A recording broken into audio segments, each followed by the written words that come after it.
Servicios informativos de Navarra Televisión.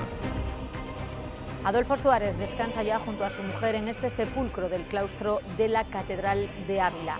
La concordia fue posible, es la frase que para la posteridad podrá leerse en su lápida. Esta mañana ha sido despedido con honores de Estado en un multitudinario funeral en la Catedral abulense.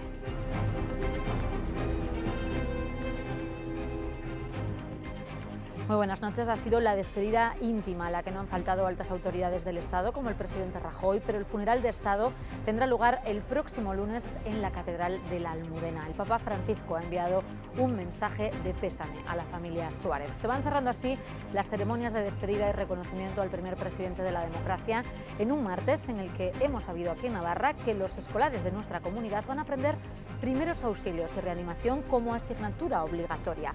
Se trata de una iniciativa pionera en España que solo está implantada en el currículum educativo de países como Canadá, Noruega o Dinamarca. Esta mañana los estudiantes comprendían in situ la importancia de este aprendizaje encaminado a salvar vidas. Pues hemos aprendido cómo reanimar a una persona que está inconsciente en la calle, por ejemplo. Alguna vez había oído hablar, pero no sabía hacerlo bien. Un camionero de Olagua falleció ayer en un accidente laboral en Esquiroz. Iñaki Indar, de 48 años, murió al caerle encima una bobina metálica que estaba cargada en el camión. Los sindicatos reclaman el cumplimiento de la Ley de Prevención de Riesgos Laborales. Condenado a 10 años de prisión por matar a cuchilladas a su hermano. Sucedió el pasado verano en el domicilio familiar de Pamplona tras una discusión. Se ha aplicado el atenuante de embriaguez. Las partes han llegado a un acuerdo, por lo que se ha evitado el juicio con jurado popular. Y en la página político-judicial, el Tribunal Constitucional ha anulado parcialmente la declaración de soberanía aprobada por el Parlament catalán en enero del pasado año y que el gobierno Rajoy había recurrido. Mientras, en Navarra, a falta de la ratificación del Pleno, hoy el Parlamento ha dado luz verde al proyecto del Gobierno de Navarra para poner en marcha una ley que ofrece beneficios fiscales a las personas o entidades que ejerzan el mecenazgo cultural. Sale del Parlamento con las aportaciones de partidos políticos. En pleno tiempo de desacuerdos, los grupos han conseguido consensuar la ley. Bankia prevé que este año la economía española crezca por encima del 1% y que se creen más de 60.000 puestos de trabajo. La entidad destinó el pasado año en Navarra 104 millones de euros a inversión y liquidez en 970 proyectos empresariales. Hasta 3.000 euros de multa por cometer infracciones en el encierro. Es el importe de las sanciones muy graves, las que ponen en riesgo la integridad de las personas. Las solo graves irán de 700 euros a 1.500. Incluye, por ejemplo, estar borracho en el recorrido. La nueva ordenanza, que ahora es una propuesta, será vista el lunes en comisión. Fomento moviliza 66 quitanieves en Navarra para las próximas horas. El Gobierno de Navarra pide precaución al volante ante el descenso esta madrugada de la cota de nieve. Baja a los 500 metros. Y en deportes, Osasuna juega mañana en Vallecas un partido trascendental para su devenir en Primera División. Un encuentro que no dirigirá el entrenador rojillo Javi Gracia. El pamplonés ha sido sancionado con 2 partidos por parte de competición tras ser expulsado frente al Sevilla. El preparador Juan Soya, también expulsado, ha recibido la misma sanción. Osasuna no va a recurrir.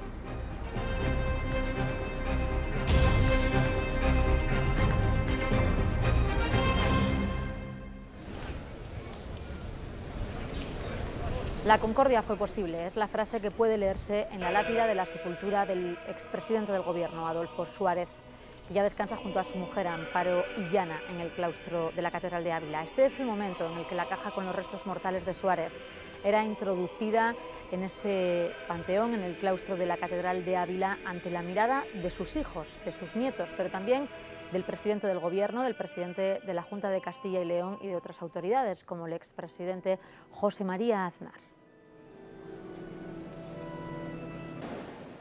El primer presidente de la democracia reposa ya junto a los restos de su mujer, como han visto. El entierro se producía después de la misa funeral que se celebraba esta mañana. El Papa Francisco ha trasladado un mensaje de sentido pésame. Aplausos para recibir a uno de los suyos, a su vecino más ilustre, al que llegó a ser presidente del Gobierno. Otro presidente, el actual, le esperaba en esa plaza. Besos y abrazos para reconfortar a la familia en este frío mediodía. A las puertas de la Catedral de Ávila sonaba el himno nacional. El obispo de la ciudad recibía dentro del templo los restos del expresidente. De nuevo el himno, en una catedral abarrotada, sumida en el respeto a su figura. Adolfo Suárez vuelve a casa. Para reposar junto a quien fue todo en su vida, su esposa Amparo. Palabras también para recordar su legado. Su política consiguió que las dos Españas volvieran a encontrarse tras décadas de animadversión y de odio. Palabras que han escuchado desde la primera fila Mariano Rajoy, Juan Vicente Herrera y José María Aznar. Y en el mismo lugar en el que reposarán sus restos descansan los de otro presidente, Claudio Sánchez Albornoz, a cuyo entierro en esta catedral acudió Suárez en el 84. Los restos mortales de Suárez llegaban a Ávila procedentes de Madrid, donde ha recibido el cariño y las condolencias de hasta 30.000 personas que han pasado por su capilla ardiente en el Congreso de los Diputados. Esta mañana a las 10 cerraba sus puertas. Son las 11. El expresidente Adolfo Suárez sale por última vez del Congreso. 12 escalones a hombros de 10 hombres. Lo cubre la bandera que se convirtió en símbolo de la reconciliación. La familia muestra las horas de dolor y cansancio. Queda un último camino. Cerca de ellos, el gobierno, 8 presidentes autonómicos y la oposición, la representación oficial de la España, que se hizo democrática con él. El himno de los españoles abre paso a los primeros aplausos.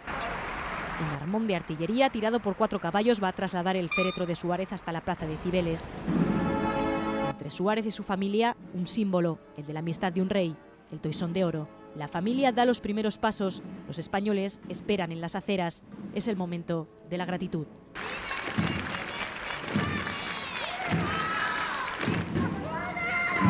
Un consuelo en forma de reconocimiento para una familia que lleva ya muchos días de duelo. Cuando el féretro de Suárez abandona la carrera de San Jerónimo, solo hay ciudadanos, solo hay emoción y respeto. Algo más de 500 metros separan a la comitiva fúnebre de Cibeles. Tras la familia y los amigos caminan el gobierno, los presidentes autonómicos, el líder de la oposición y decenas de diputados. Banderas a media asta jalonan el recorrido. El frío y el viento envuelven la despedida. Muchos quieren recordar el momento. Las cámaras graban entre las salvas de honor. El féretro baja del armón. Son los últimos minutos de Suárez en Madrid y solo se escuchan los aplausos. Mallorca, donde Suárez veraneó con su familia durante varios años, quiere dedicarle al expresidente una calle o una plaza de la ciudad. No está decidido cuál va a ser el lugar, pero debe ser un lugar lógicamente emblemático. UPyD ha propuesto que sea esta avenida que hace poco dejó de llamarse Rambla de los Duques de Palma. Es una cuestión de dignificar la Rambla. En Córdoba, pleno extraordinario y minuto de silencio después de aprobar el nombre oficial de unos jardines de la ciudad. Presidente Adolfo Suárez. Creo que es un hombre que se lo ha merecido. Desde luego se lo tenían que haber dado antes en vida.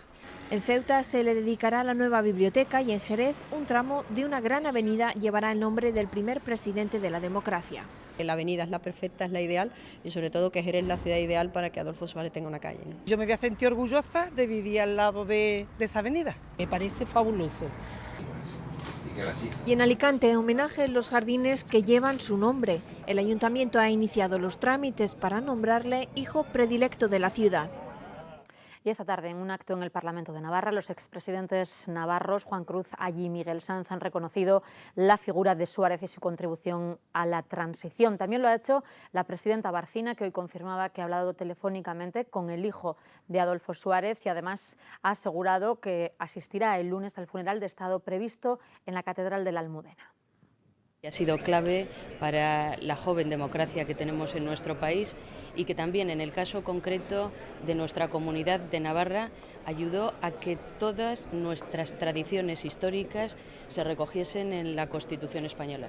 Con lo cual, pues como presidenta de todos los navarros acudiré, como les he dicho, a ese funeral de Estado que se realizará el próximo lunes en Madrid.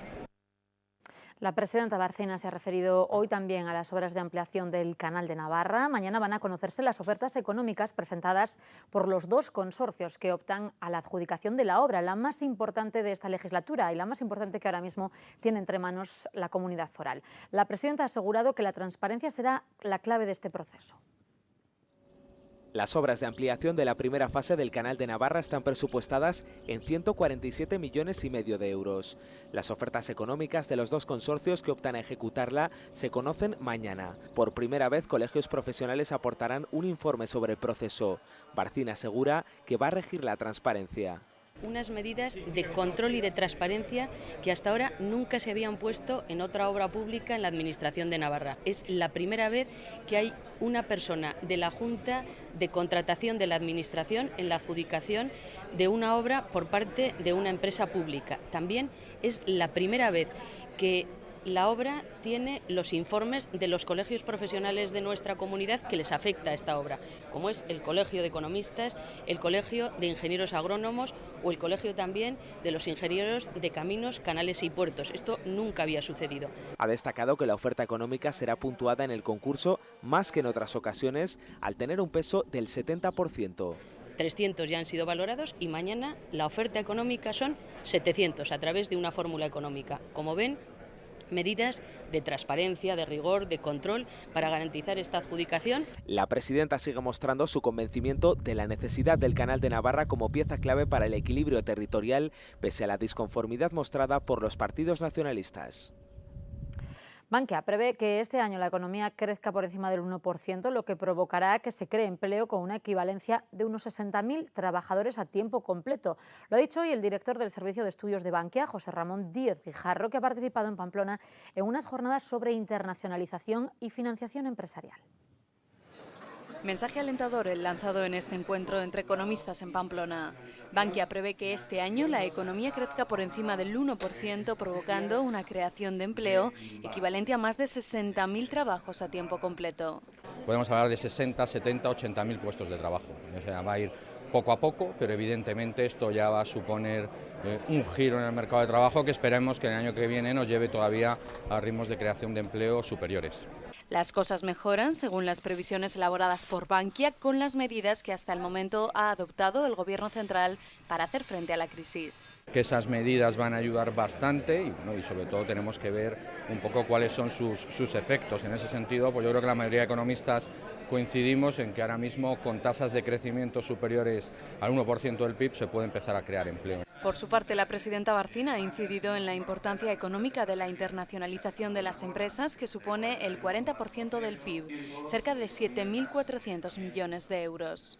Navarra ha sido un ejemplo claro de cómo había que realizar intercambios comerciales con el resto del mundo. Si no tuviésemos nuestro sector exterior tan pujante, la crisis en nuestra comunidad pues la hubiésemos sentido más profundamente.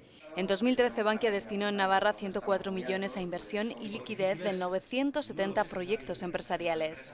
Con un 19,6% de empresas que facturan más de 6 millones de euros anuales como clientes en Navarra, la entidad formalizó 81 millones para financiar proyectos en el exterior.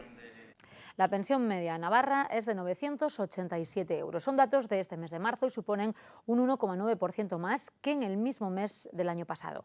El número de pensiones también se ha incrementado en un 1,9% y se sitúa en 126.900 pensionistas. La mayoría corresponden a pensiones de jubilación, le siguen las de viudedad y las de incapacidad permanente.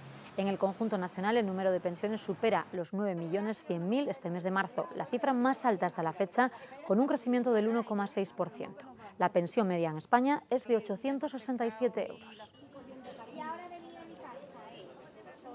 Falta la ratificación en pleno, pero hoy el Parlamento en comisión ha dado luz verde al proyecto del Gobierno de Navarra para poner en marcha una ley que ofrece beneficios fiscales a personas o entidades que ejerzan el mecenazgo cultural. Eso sí, sale del Parlamento con algunas aportaciones de partidos políticos. En pleno tiempo de desacuerdos, los grupos han conseguido consensuar esa ley. A falta de su paso por pleno, la Comisión de Economía ha dado luz verde al dictamen de ley que regula los incentivos fiscales para quienes realicen aportaciones en el ámbito cultural en acciones que sean declaradas de interés cultural. A través de 3 enmiendas se han incluido proyectos de investigación, actividades dirigidas a recuperar y difundir el patrimonio en castellano y euskera y a preservar el folclore y tradiciones populares de Navarra. Podrán beneficiarse de estas ayudas entidades culturales sin ánimo de lucro, la Administración foral, los organismos autónomos y fundaciones públicas, entidades locales, universidades, la Iglesia y las personas cuyo volumen de negocio no supere los 200.000 euros. Se ofrecerán incentivos fiscales a quienes realicen acciones de mecenazgo, tanto en dinero como mediante donaciones de bienes, derechos o cesiones en usufructo de bienes inmuebles o donaciones de bienes de interés cultural. Los incentivos fiscales tendrán su reflejo en el IRPF, el impuesto de sociedades y sucesiones y el de donaciones. Las donaciones se podrán realizar a través de la página web del Gobierno de Navarra. Ante la complicada situación que atraviesan algunas autopistas, el Gobierno central plantea su rescate, en concreto una decena de autopistas de peaje que estarían en riesgo de quiebra, y lo haría integrándolas en una empresa pública. Para ello, ha planteado a los bancos acreedores de esas vías a que le apliquen una quita de hasta el 50% en la deuda que soportan. De esta manera, la nueva sociedad pública de autopistas, es decir, el Estado, solo reconocería a los bancos unos 2.400 millones de deuda en lugar de los 3.800 millones que actualmente tienen adeudados esas vías. Pero el titular de mayor alcance político de la tarde nos llega desde el Tribunal Constitucional, que ha anulado de manera parcial la declaración soberanista aprobada por el Parlament catalán en enero del pasado año y que fue impugnada, como saben, por el Gobierno Rajoy. El alto tribunal ha rechazado por unanimidad la parte de la declaración aprobada, como decimos, en enero, en la que se proclama la soberanía del pueblo catalán, pero no discute, sin embargo, que se reclame la consulta. La mesa del Parlament ha pedido la recusación del presidente y de 2 magistrados del Constitucional.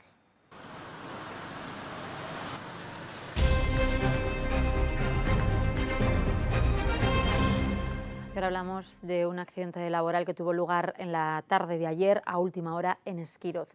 Un camionero de 48 años, vecino de Olagüe, falleció tras caerle encima una bobina metálica en las dependencias de esta empresa, Ega Perfil, en la que hoy se trabajaba con normalidad en el polígono Barbatain.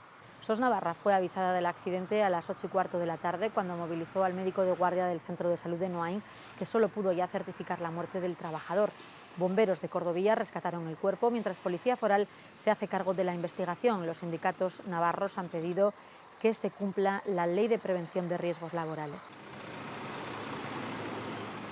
Y hoy se ha comenzado a salvar vidas desde el colegio, porque a partir del próximo curso los alumnos navarros van a tener que aprender primeros auxilios y maniobras de reanimación en los centros educativos como una asignatura más. Es una iniciativa pionera en España y solo está implantada de modo obligatorio en algunas regiones de Canadá, Noruega o Dinamarca.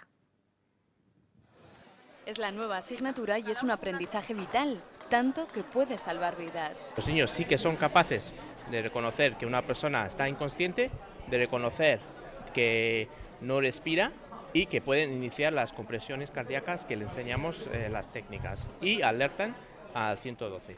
Más de 26.000 alumnos de quinto y sexto de primaria aprenderán el próximo curso en clase técnicas y maniobras de reanimación y reforzarán sus conocimientos en primeros auxilios. También lo harán más adelante los estudiantes de segundo y cuarto de la ESO. Nos vamos a ceñir a lo que los profesionales y los expertos entienden que son las horas necesarias para transmitir estos contenidos, y se pretende que previamente los hayan adquirido, lógicamente, los docentes que no los tengan. Hacerlo como lo han hecho también en otros países, que solamente hay 3 experiencias, Noruega, Canadá y Dinamarca. La formación pretende capacitar al alumno para responder a una emergencia que se presente y ya van tomando conciencia, al menos en este instituto, el Navarro Villoslada de Pamplona, donde se ha presentado la iniciativa. Primero hay que pedir ayuda y después ver cómo está, si respira o está inconsciente. Si ves que no respira, se empieza con el masaje, y si respira se le pone en posición de seguridad. Nunca se sabe dónde puede ser vital todo lo aprendido. En noviembre, un hombre que hacía ejercicio en el Cibibox Iturrama volvía a nacer tras una parada cardíaca gracias a la atención que le prestaron en ese momento 2 trabajadores del centro. 10 años de prisión por matar a su hermano en Pamplona el pasado mes de agosto. El condenado le asestó 2 cuchilladas con ánimo de causarle la muerte, dice el juez, a la altura del corazón. El pasado día 10 reconoció los hechos, se declaró culpable y mostró su acuerdo con la pena que había solicitado el fiscal como autor de un delito de homicidio. Se le ha aplicado la agravante de parentesco y la atenuante de embriaguez Al haber acuerdo, no va a celebrarse finalmente juicio con tribunal del jurado. Según la sentencia, los hechos se produjeron tras una discusión entre los dos hermanos. Y la Guardia Civil ha detenido a 35 personas acusadas de formar parte de una sucursal de la banda latina de la Mara Salvatrucha en España. Teniendo en cuenta lo peligrosa que es la banda, eran necesarios los equipos de élite para detener a los 35 miembros de la Mara Salvatrucha. Se hacía simultáneamente en Barcelona, Alicante, Madrid y Gerona. Es la primera vez que esta banda latina se estaba acomodando en España. De momento, para no llamar la atención, sus células aquí se dedicaban al tráfico de drogas, la extorsión o el blanqueo, pero el asesinato suele formar parte de su modo de vida. Para ellos, la vida tiene un precio muy diferente a la vida en Europa, ¿no? Desde la Mara Matriz, en El Salvador, se enviaron jefes para organizar la banda aquí. La más violenta, la más peligrosa, control de territorio por encima incluso de la policía. Para que se hagan una idea, en El Salvador se les combate con el ejército, la policía no tiene medios. En Centroamérica, para entrar en la banda es necesario matar y ya no se puede salir de ella excepto muerto. Tienen tanto poder allí que negocian con el gobierno, sin dejar las armas. Que queremos que el gobierno nos escuche. Sus tatuajes dibujan su modo de vida. Este, por ejemplo, significa "perdóname madre por mi vida loca", porque la figura de la madre es la única que respetan, la única que no se puede matar.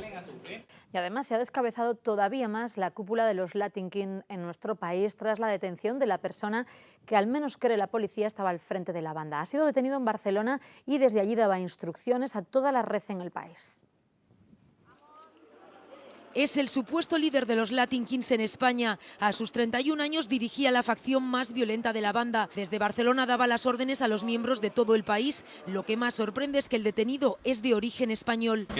Llegó a alzarse con el mando gracias a su matrimonio con la hermana del cabecilla de la organización en Ecuador. Este hecho facilita su ascenso dentro del estatus organizativo y jerárquico de Latin Kings, y que a partir de aquí pues él organiza esta facción. Les acusan de introducir droga desde el extranjero para venderla en discotecas y prisiones, también de extorsiones, palizas y robos. Agresiones físicas para ganarse este estatus y esta ascensión. Ahora está en prisión junto a los otros 3 cabecillas. Además de desintegrar la cúpula, los Mossos han detenido a 30 personas.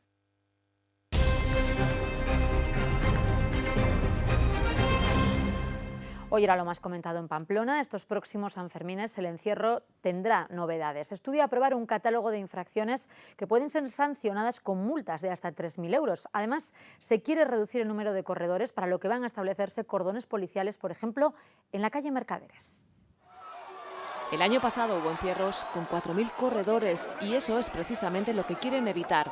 Buscan reducir la masificación y controlar el aforo. Y para eso se colocaría un cordón policial aquí al inicio de la calle Mercaderes y otro al principio de la calle Estafeta. El objetivo es sacar del recorrido a cerca de 800 o 1.000 corredores. Todo lo que suponga mayor seguridad para la gente yo creo que es mejor, sí. Y sobre todo en días en los que puede haber más concentración de gente en malas condiciones. También es importante dejar a la gente que quiera participar en el encierro. Se está viendo todos los años, la masificación es exagerada. Tendrán que hacerlo con mucho tiempo, si no se les complicará muchas mañanas. Pero hay más novedades. Con unas propuestas que van a venir desde el área de seguridad ciudadana para ser debatidas. Una de ellas podría ser la de eliminar esta otra barrera de agentes de policía municipal para limitar el riesgo que corren.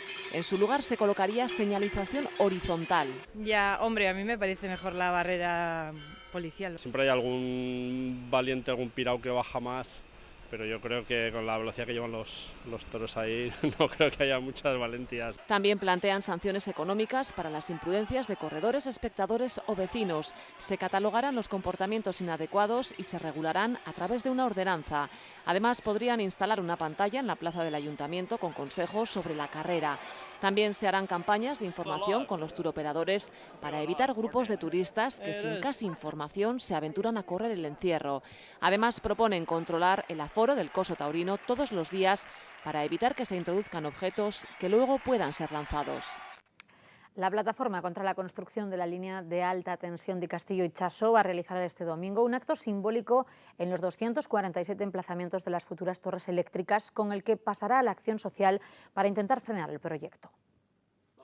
La plataforma no a la línea de alta tensión de Castillo y Chaso, que se opone a la construcción de la que llaman una autopista eléctrica de 127 kilómetros de largo por 50 metros de ancho, considera que ha agotado la vía institucional y legal para frenar el proyecto y por eso va a pasar a la acción social mediante la campaña que denominan el Defensor de la Tierra. En los emplazamientos donde el proyecto contempla la instalación de las 247 torretas, hubiese una organización, asociación de cualquier tipo que apadrinase, entre comillas, que se hiciese cargo de defender los 100 metros cuadrados simbólicos donde en principio irían esas torretas que por supuesto no vamos a ver puestas porque conseguiremos paralizar este proyecto. Más de 270 asociaciones, municipios y colectivos se han adherido a esta campaña que el próximo domingo 30 de abril realizará un acto simbólico. Se concentrarán a las 11 de la mañana en los 247 emplazamientos donde el proyecto marca que irá cada poste eléctrico y que han apadrinado para romper el silencio a las 14.000 alegaciones que presentaron en contra. Creemos que ese clamor popular también tiene que obligar, como os decía, a romper ese muro de silencio y ese es el objetivo. Se van a preparar unos carteles, algunos que se quedarán fijos, otros no, con el número de torreta, el nombre del grupo, la caracterización que se haga. Y queremos conseguir que esa gran línea, pero esta vez humana, no de alta tensión, sino de alto amor a la tierra, lo que consiga es unir esos 247 puntos. Después, a las 12:30, todos los participantes se unirán en Irurzun para realizar un puzzle gigante con las fotos de los 247 sitios. Insisten en que hay razones de salud, económicas y medioambientales para frenar este proyecto que dicen no obedece al interés general de la ciudadanía, sino de las empresas eléctricas de las que son accionistas algunas administraciones públicas. En nuestro servicio nómina hemos decidido ofrecerte unas condiciones financieras exclusivas para que domiciliar tu nómina sea más rentable. La libreta o cuenta corriente en la que domicilies la nómina estará totalmente exenta de comisiones de mantenimiento y administración. Si usas tus tarjetas, te saldrán gratis y disfrutarás de la posibilidad de sacar dinero sin coste en cualquier cajero Servirred nacional. Y te ofrecemos un descuento del 10% de tus seguros de hogar, vida y accidentes del primer año. Disfruta ya de todas las ventajas que te ofrece tu servicio nómina. El servicio nómina de Caja Rural de Navarra patrocina los deportes.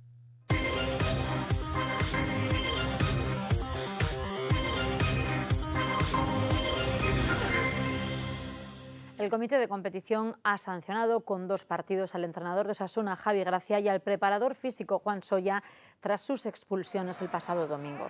Ninguno de los dos podrá sentarse en el banquillo en el trascendental choque de mañana ante el Rayo Vallecano, ni tampoco en el Sadar frente a la Real Sociedad.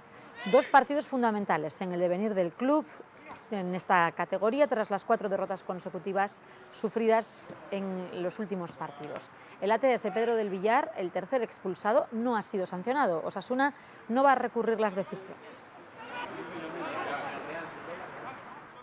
Osasuna realizaba esta mañana su último entrenamiento antes de ese choque, el de mañana frente al Rayo. La plantilla se ejercitaba en Tajonar en lugar de en el Sadar, como estaba previsto, con el fin de preservar el césped del estadio de cara al partido del sábado tras las lluvias que están cayendo en los últimos días. Armenteros no se ha recuperado de la sobrecarga que sufre y no va a jugar ante el Rayo. Arribas sí que se enfrentará a su ex equipo a pesar de las molestias causadas por el esguince de clavícula en el último partido. Marc Bertrand se ha quedado fuera de la convocatoria por decisión técnica, al igual que Satrústegui y Nino, quienes tampoco estarán en Vallecas. En un partido en el que los rojillos se juegan algo más que 3 puntos, el vestuario está tocado después de las 4 derrotas consecutivas sufridas en Liga y tras ver cómo, después de la victoria de anoche del Almería, el descenso está a solo 1 punto después de disponer de 7 de renta a comienzos de mes. Un marzo negro en el cual Osasuna no ha sumado un solo punto deja a los navarros en una complicada situación. No estamos haciendo ni un buen trabajo defensivo ni un buen trabajo ofensivo, lo que hace que al final no generemos en estos últimos partidos pues las ocasiones de gol que generábamos partidos atrás, no estemos tan sólidos defensivos y estemos encajando, pues considero que mucho gol.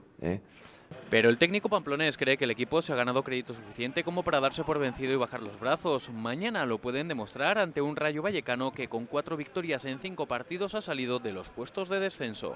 No diría yo el crédito, yo diría un poco que estamos perdiendo esa ventaja que teníamos porque nos habíamos ganado con respecto a otros equipos de parte baja. A día de hoy, pues con 9 jornadas por disputar, estamos con otros muchos equipos en esa lucha y es lo que en estos momentos vemos, que se nos agota esa ventaja y que pues para no meternos en puestos de descenso debemos de sumar cuanto antes. El conjunto de Paco Gémez tiene un punto más que Osasuna y está 2 sobre el descenso, con lo que para ellos el duelo de mañana también es una final en la que pueden dar otro salto importante. La última jornada liguera tampoco ha sido buena para nuestros equipos en Segunda B. La Peñasport dijo prácticamente adiós tras perder en Sestao, mientras que el Tudelano volvía a pinchar en su feudo. Segunda derrota consecutiva en casa del Tudelano. Los blanquillos pagaron su falta de acierto cara al marco contrario en un duelo en el que por ocasiones merecieron mejor suerte. Ese intercambio de golpes, de balones arriba, para uno y para otro, pues, eso, pues alguno de los dos puede tener más acierto o suerte o lo que le llames, y ellos han estado en esa faceta más acertada con nosotros y han hecho gol, y nosotros no, y no hay más. Los locales dispusieron de las primeras oportunidades del choque, pero el mazazo vino en el minuto 27 cuando la Amorebieta se adelantó en su primera llegada de peligro. Está muy mal la primera parte, la hemos regalado, no hemos jugado nada, no hemos jugado, ni hemos pretendido jugar a lo que supuestamente este equipo sabe jugar, y en ese cambio de golpes, bueno, nada, de intentar alguno de bajar el balón, que no conseguíamos para nada, pues no hemos estado acertados ni en ataque ni en defensa. El primer tiempo ha sido horrible. Con el gol, el partido cambió de forma radical y los vizcaínos tuvieron varias ocasiones de ampliar la diferencia en el marcador antes del descanso. Ya sabíamos, ¿no? Es un veterano en la categoría y vive un poco de eso, ¿no? De segundas jugadas, de balones a la espalda. Yo creo que bueno... En la segunda parte el Tudelano salió decidido a igualar la contienda, pero se topó con el portero suplente del equipo rival, que en la primera parte sustituyó al titular, que se marchó lesionado. El Amorebieta apenas llegó al marco de Zaparain, pero se acabó llevando unos puntos que frenan al Tudelano en su escalada por la permanencia. Los de Mandiola disfrutan de 6 puntos de ventaja con respecto a la promoción y 7 con el descenso directo. Mañana va a abrirse la inscripción para la 33ª Media Maratón Ciudad de Pamplona, que va a celebrarse el 11 de mayo. Un evento que se ha presentado esta mañana y que recoge una prueba que dará comienzo a las 9 en punto. Asimismo, se celebrará por segundo año consecutivo una carrera popular que consistirá en una vuelta al recorrido urbano. Casi 11 kilómetros para aquellos corredores que consideren la media maratón una distancia demasiado larga. Las inscripciones para ambas pruebas, organizadas por Vestiruña, se podrán hacer vía internet. Tiene una solera que tiene una importancia y yo animo al club que considere que esta carrera hay que darle la importancia que tiene. Para ello, pues lógicamente hay una serie de cuestiones que cumplir, entre ellos está el que esté en el calendario navarro. Y todavía me alargo más, es muy importante también la elección de un recorrido que incluso con su homologación haga posible la venida de atletas, dependiendo qué tipo de recorrido hagan, se interesen por participar. Esto no lo debéis de olvidar. Y un mes antes de la Media Maratón Ciudad de Pamplona, el 6 de abril, tendrá lugar la 36ª edición del Cross Solidario José Joaquín Esparza, una edición especial que va a celebrarse en el recorrido del Encierro. Es un homenaje a este atleta fallecido en un montón en el encierro del 8 de julio del año 77. La prueba se ha presentado este mediodía. El cross se viene celebrando de manera ininterrumpida desde el año siguiente al trágico suceso. Además, tiene un carácter solidario, puesto que el Colegio Irabia, al que pertenecía José Joaquín Esparza, va a donar 2 euros por cada participante que finalice la prueba a la ONG ONEI. En nuestro servicio nómina hemos decidido ofrecerte unas condiciones financieras exclusivas para que domiciliar tu nómina sea más rentable. La libreta o cuenta corriente en la que domicilies la nómina estará totalmente exenta de comisiones de mantenimiento y administración. Si usas tus tarjetas, te saldrán gratis y disfrutarás de la posibilidad de sacar dinero sin coste en cualquier cajero Servirred nacional. Y te ofrecemos un descuento del 10% de tus seguros de hogar, vida y accidentes del primer año. Disfruta ya de todas las ventajas que te ofrece tu servicio nómina. El servicio nómina de Caja Rural de Navarra patrocina los deportes. Y ahora echamos un vistazo al tiempo. Navarra está en alerta amarilla por lluvias, por nieve y por viento. La previsión de nieve, sobre todo, se fija en la zona de los Pirineos y en el centro de la comunidad. Los copos podrían caer a partir de los 500-600 metros. Las rachas de viento en la vertiente cantábrica serán de hasta 80 km/h. Además, habrá lluvias ocasionales que puedan ir acompañadas de tormenta. El Gobierno de Navarra ha pedido precaución al volante ante el descenso de la cota en torno a los 500 metros esta noche. De hecho, Fomento va a movilizar hasta 66 máquinas quitanieves. No es excepcional que nieve una vez entrada la primavera, ya que coletazos de invierno son habituales durante estos meses. Lo que sí son excepcionales son otros fenómenos que se han producido a lo largo y ancho del planeta el pasado año. ¿Es consecuencia del cambio climático? Lo vamos a ver en nuestro apunte ecológico. En Iberdrola estamos investigando siempre. Primero con la energía de los ríos. Desde hace una década con la del viento. Somos líderes mundiales en energía eólica. Ahora estamos investigando con la energía del mar. Estamos en el futuro. Iberdrola, estamos contigo. Jamás había tocado tierra una tormenta como Haiyan. Vientos que soplaron a 315 km por hora devastaron Filipinas y provocaron más de 6.000 muertos. Nunca se había visto y sufrido un tornado como el que azotó Reno, en el estadounidense Oklahoma. Olas de calor sin precedentes en Australia, en Argentina, en China. 2013 hace historia como el año con más fenómenos meteorológicos y climáticos extremos, según la Organización Meteorológica Mundial. En su informe también destaca España, donde la meteorología extrema se ha dado entre diciembre y el inicio de 2014. Lo extraordinario no han sido la altura de las olas, ni la intensidad de la lluvia, sino las 7 alertas consecutivas por borrascas en el norte. Las predicciones son básicas. Muestran además esas situaciones meteorológicas adversas e incluso la intensidad con la que se van a producir. La meteorología extrema no es cambio climático, pero el calentamiento existe y en él influye la acción del hombre. En Iberdrola estamos investigando siempre. Primero con la energía de los ríos. Desde hace una década con la del viento. Somos líderes mundiales en energía eólica. Ahora estamos investigando con la energía del mar. Estamos en el futuro. Iberdrola, estamos contigo. Haití es precisamente uno de esos lugares azotado en muchas ocasiones por las inclemencias del clima y también por los terremotos. Por eso el Colegio Santa Catalina de Pamplona celebraba hoy una jornada solidaria a favor de este país caribeño. Las Hijas de la Caridad trabajan en la reconstrucción de hogares y casas de acogida de niños en la isla. Los objetivos de la jornada: fomentar entre los alumnos actitudes de colaboración, convivencia y solidaridad.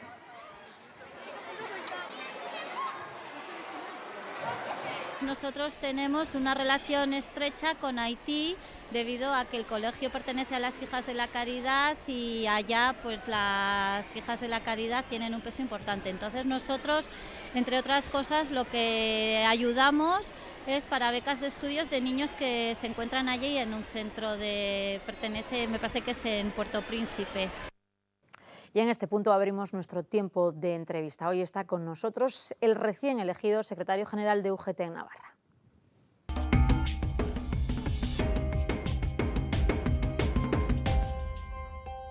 Damos ya las buenas noches y también la enhorabuena a Javier Lecumberri. Bienvenido, buenas noches y enhorabuena. Buenas noches y gracias. Bueno, ayer en su discurso en el Congreso Extraordinario dijo usted que quería modernizar, hacer más ágil el sindicato. ¿Ha notado usted un cierto desapego de la sociedad, de la clase obrera y trabajadora hacia el sindicalismo en los últimos tiempos? Bueno, no exactamente un desapego, ¿no? Pero sí que es cierto que estamos viviendo unos momentos muy intensos, muy complicados a nivel social, en el mundo laboral unos momentos especialmente duros y, si cabe, es más necesario aún que nosotros, los que somos ahora mismo los dirigentes, yo desde ayer mismo, los dirigentes de las organizaciones sindicales y en nuestro caso de UGT, pues estemos mucho más cerca, si cabe, de los trabajadores a los que estamos representando.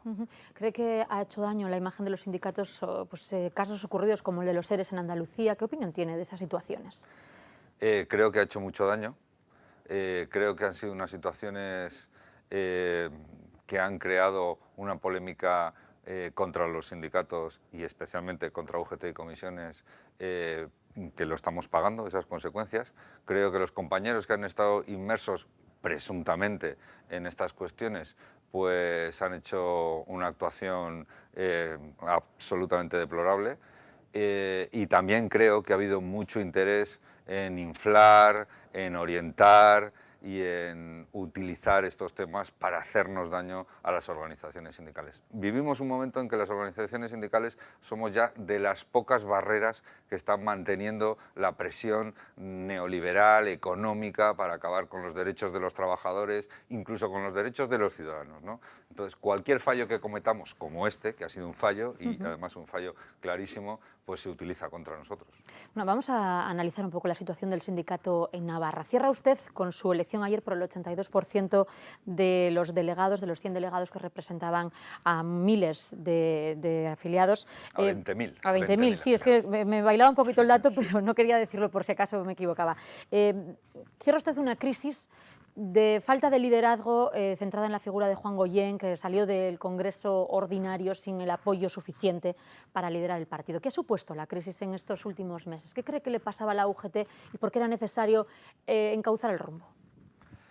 Bueno, quizás había algo de lo que usted me preguntaba al principio, ¿no? De ese desapego, de esa falta de sintonía con las bases, con los delegados, con los afiliados en las fábricas, en los centros de trabajo, ¿no? Lo cierto es que Juan Goyén ha hecho un trabajo muy duro en unos momentos muy difíciles de crisis. Es difícil dirigir una organización sindical, es difícil ser delegado, presidente de un comité, representante de los trabajadores en una situación tan crítica como esta, y a él le ha tocado todo eso. Creo que ha pagado un coste por eso, y creo que también las bases pues tenían o querían pedir un cambio, ¿no? Un cambio en la dirección, un cambio pues para mejorar, para acercarnos, y algo de eso ha habido, ¿no? ¿Cómo se va a hacer ese cambio? Que habla usted de agilizar, de mejorar, pero ¿cómo? Bueno, vamos a intentar poner en marcha toda la organización. Somos un nuevo equipo de trabajo. Vamos a intentar utilizar también las nuevas tecnologías para ponernos en contacto con nuestros afiliados, con los delegados. Vamos a intentar que la comunicación interna sea mucho más ágil, mucho más rápida, y vamos a intentar, sobre todo, que nuestras reivindicaciones, las reivindicaciones de una organización sindical confederal como la nuestra, pues podamos transmitirlas de una manera eficaz para que lleguen hasta el último de nuestros delegados, hasta el último de nuestros afiliados en los centros de trabajo.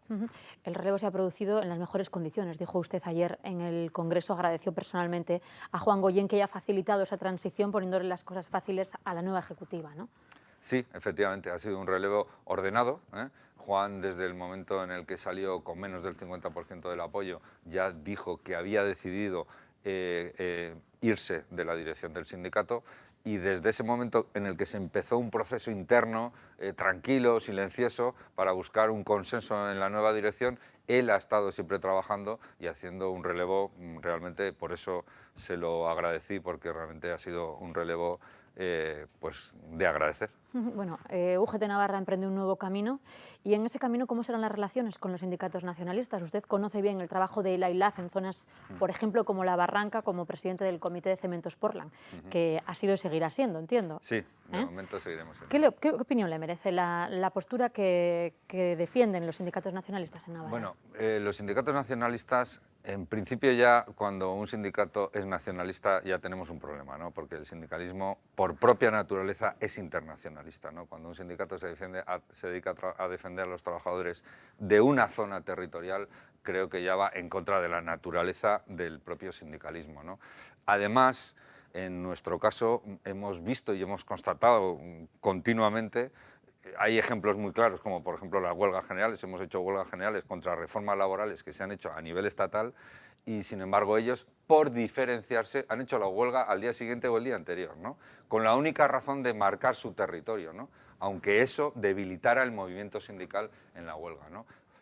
Además de eso, de esa naturaleza política que muchas veces es contradictoria contra los intereses de los trabajadores, pues tenemos una completa diferencia, especialmente con ELA, no tanto con LAB en este tema, en cuanto al modelo de negociación colectiva, ¿no? Nosotros apostamos por una negociación colectiva articulada, que vaya a convenios a nivel nacional, convenios regionales, convenios de empresas, es decir, que vaya articulándose en distintos niveles hasta donde se pueda, como una forma, sobre todo, de cubrir al mayor número de trabajadores, ¿no? Porque el modelo de ELA, por ejemplo, que es el modelo de negociación colectiva de empresa, de convenio de empresa, pues el problema que tiene es que en un país como el nuestro, además, con mucha pequeña y mediana empresa, deja a casi todos los trabajadores de pequeña y mediana empresa sin la cobertura de un convenio, ¿no? Hoy ELA decía que con usted al frente, UGT va a seguir siendo un sindicato próximo a la patronal y a Barcina. Bueno, yo creo que puede decir todo lo que quiera, ¿no? A uno le saldría una contestación pues en esa misma línea, ¿no? A dónde han estado ellos próximos y dónde están próximos, ¿no? Pero la verdad es que creo que no merece la pena. Nosotros ni estamos próximos a Barcina ni estamos próximos a la patronal, nosotros estamos donde tenemos que estar. Cuando tenemos que negociar, negociamos con el gobierno que esté, del color que sea y con el presidente que se haya elegido, como en este caso Yolanda Barcina. Y si tenemos que negociar con los empresarios, como es nuestra obligación, negociaremos con los empresarios y con la patronal. Es nuestra obligación. En todo caso, el no hacerlo sería una dejación de nuestras obligaciones y iría siempre en menoscabo de los intereses de los trabajadores, porque no podemos olvidar que son los empresarios y las patronales y los gobiernos los que deciden muchas cosas que nos afectan a los trabajadores. Luego nuestra obligación, nos guste o no, es negociar con ellos. Javier Lecumberri, suerte en la encomienda que tiene por delante. Gracias por haber atendido la llamada de esta casa. Muchas gracias a vosotros. Bueno, pues así, con el tiempo de entrevista, ponemos punto y final a la crónica de noticias. Volvemos mañana. Adiós.